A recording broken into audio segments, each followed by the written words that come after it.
I was so confused, and when I looked it up, I was taken aback.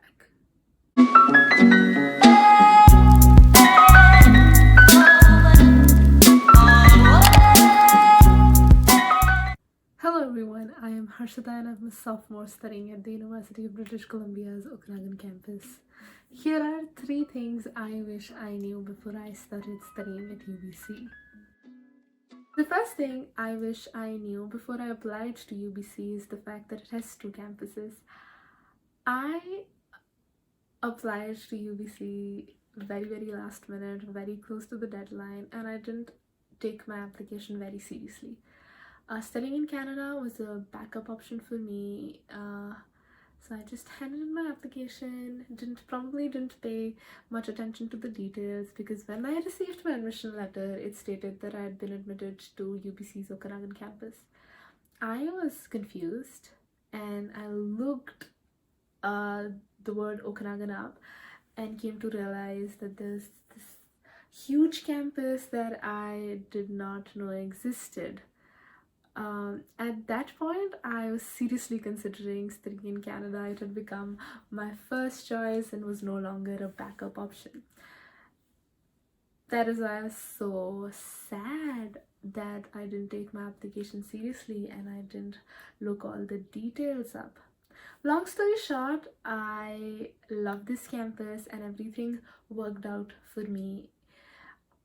But if looking back, I wish I knew that UBC had 2 campuses, and I then would have taken my choice more confidently and in an assuring manner.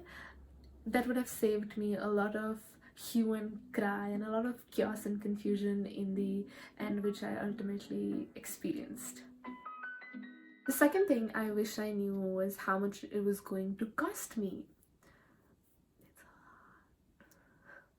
I'm an international student here, and my parents helped me fund my education.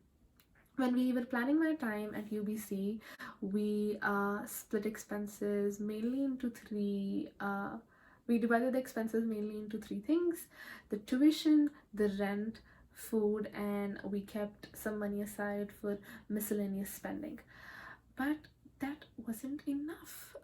When I started studying here, there were so many hidden costs and everything added so quickly. I didn't take into account the health insurance, the transit pass, the money for textbooks, and textbooks are ridiculously expensive. An average student spends about $200 to $500 on textbooks every semester. It's insane.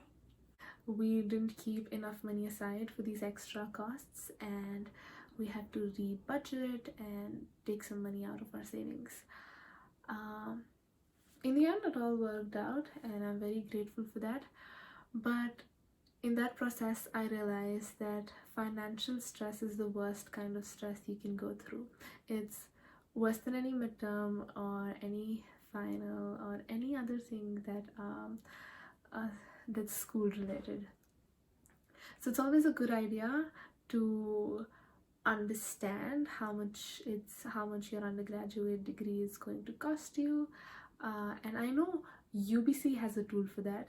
UBC has a financial calculator on their website which helps you understand what your first year spending in a particular degree is going to look like at UBC.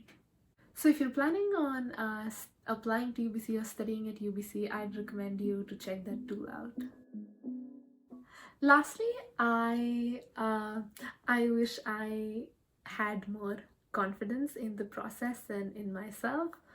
In the months leading up to the fall of 2019, which is when I started university, I sort of chickened out. I was thinking of all the excuses, all sorts of excuses that I could potentially use to stay home.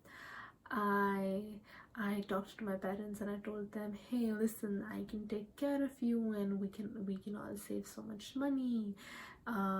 You can make me lunch and we'll celebrate all our birthdays together, and I would see you more often if I went to university somewhere closer to home.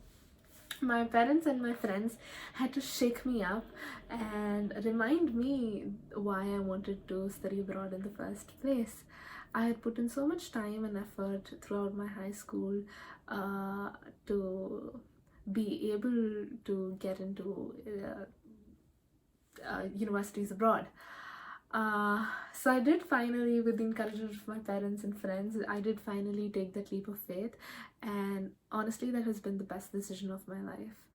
So if you're planning on staying away from home, I encourage you to take that leap of faith. It doesn't work out for everyone, I'll be honest. Some of my friends went back to India, they didn't feel great here, they didn't like the university, they didn't fit in, they didn't feel it was for them. And some of my friends transferred to the Vancouver campus, and some of my friends transferred to other universities in Canada. My point here being that once you take that first step, the journey becomes easier.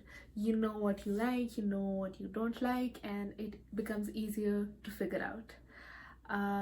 But if you don't take that first leap of faith, then you'll never know. And trial and error is a way better approach to deal with things than later on wondering in life that, what if I had taken this step, what if I'd attended this university. So it's always better to go for it and then take things from there.